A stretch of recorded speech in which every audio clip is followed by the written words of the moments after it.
हाँ जी। अच्छा अच्छा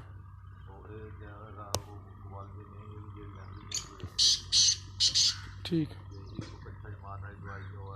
लिया।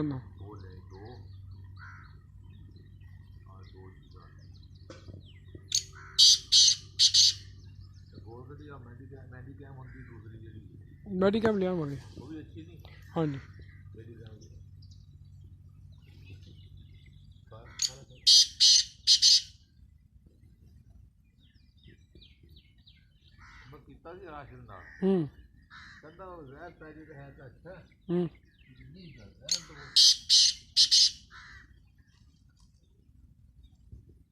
वो तो जहर ਤਾਂ ਹੁੰਦਾ ਨਾ ਜੇ ਕਹਿੰਦਾ ਹੁਣ ਧੁੱਪ ਲੱਗੀ ਨਾ ਤੇ ਹੁਣ ਪੈਣਾ ਸੁੰਡੇ ਜੇ ਨੇ।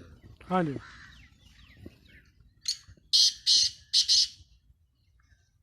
ਦੇਖ ਲਓ ਲਗਾਤਾਰ ਕਿੰਨੀ